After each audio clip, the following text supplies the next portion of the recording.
ও মা পড়া হয়ে গেছে। এই তুলি বোনকে ধর তো। ঠিক আছে।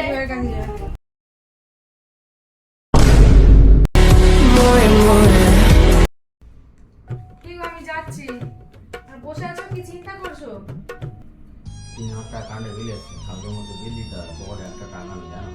ও বাবা এই ব্যাপার, তুমি 1 টাকার জন্য বসে আছো? আগে বলবে তাই না? 1 টাকাটা নাও আর বিলটা দিয়ে আসো, ঠিক আছে? আমি আসছি।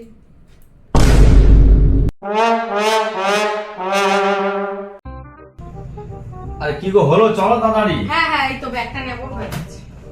চলো। এটা কি করবে না? ব্যাগ নেবো না? তোমরা যেখানে যাও মেলা দেখি একটা করে ব্যাগ নিয়ে চলে যাও। এই ব্যাগটা কি কাজে লাগে? সব তো এখান থেকে লাগে, যা কিছু করবো সব এখান থেকে। তা ওইটা নিয়ে গিয়ে কি করা? চলো।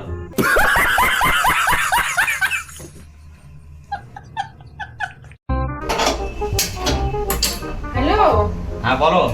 বলছি কি কিভাবে তরকারিটা রান্না করো বুঝতে পারছি না, একটু বলে দাও না। কিভাবে? এমনি যেমন করে, প্রথমে একটু তেল দাও, দিয়ে আর তারপর টুকটাক মশলা যা করেছো মশলাগুলো দাও। দেওয়া হয়ে গেলে এবারে যা যা সবজি কেটেছো দাও, দিয়ে আস্তে আস্তে নাড়া হয়ে গেলে হ্যাঁ তারপরে জলটা দেবে। ব্যাস হয়ে গেল, বুঝেছো?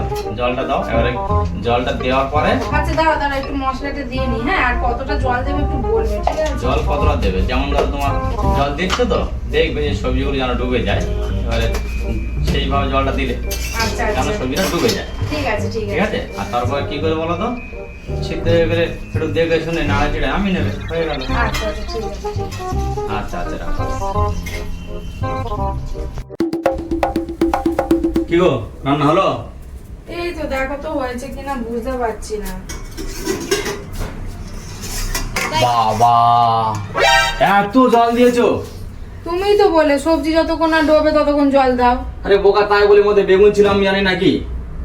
বাঙালদের বুদ্ধি তো হাঁটুতে দেখতে পাচ্ছি।